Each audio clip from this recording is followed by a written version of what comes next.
5 hours, and who can do it in less, by haughty Celia spent in dressing, the goddess from her chamber issues, arrayed in lace, brocade, and tissues. Strephon, who found the room was void, and Betty, otherwise employed, stole in and took a strict survey of all the litter as it lay.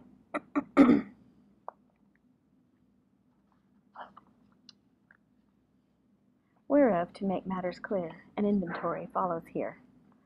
At first a dirty smock appeared, beneath the armpits well besmeared. Strephon, the rogue, displayed it wide, turned it round on every side. On such a point few words are best, and Strephon bids us guess the rest, but swears how damnably the men lie in calling Celia sweet and queenly. Now listen while he next produces the various combs for various uses, filled up with dirt so closely fixed, no brush could force a way betwixt, and paste of composition rare, sweat, dandruff, powder, lead, and hair, a forehead cloth with oil upon it, to smooth the wrinkles on her fronnet, her alum flowers to stop the steams exhaled from her sour unsavory streams, their nightcloths made of Tripsy's hide, bequeathed by Tripsy when she died, with puppy water, beauty's help, distilled from Tripsy's darling whelp. Here gallipots and vials placed, some filled with washes, some with paste, some with pomatum, paints and slops, and ointments for the scabby chops.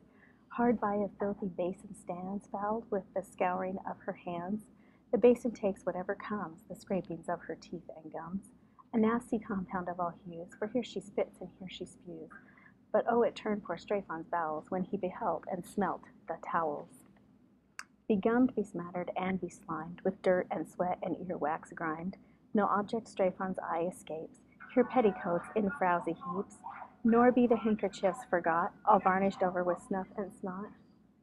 The stockings, why should I expose, stained with the markings of stinking toes, or greasy coifs and pinners reeking, which Celia slept at least a week in.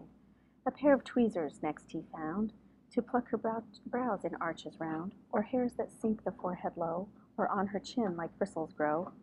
The virtues we must not let pass, of Celia's magnifying glass. When frightened Strephon cast his eye on it, it showed the visage of a giant, a glass that can to sight disclose the smallest worm in Celia's nose, and faithfully direct her nail to squeeze it out from head to tail.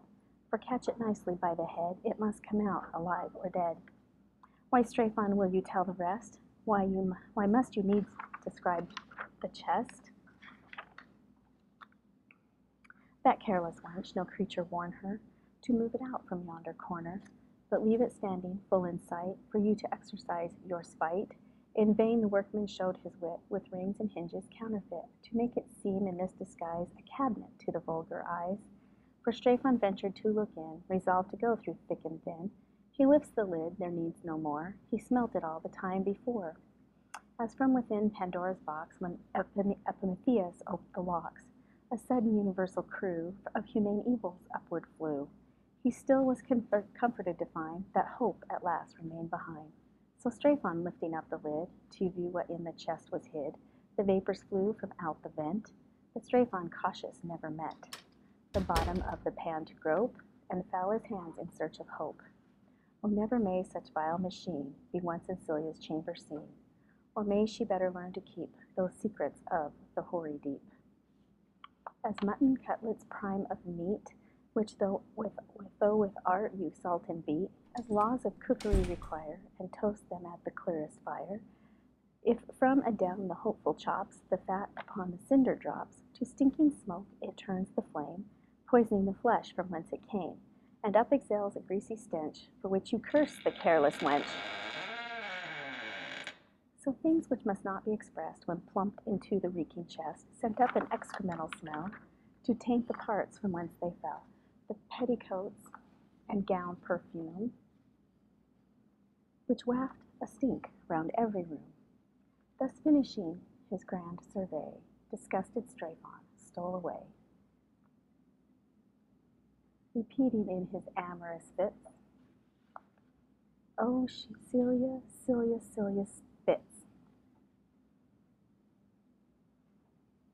But vengeance goddess, never sleeping, soon punished Strephon for his peeping.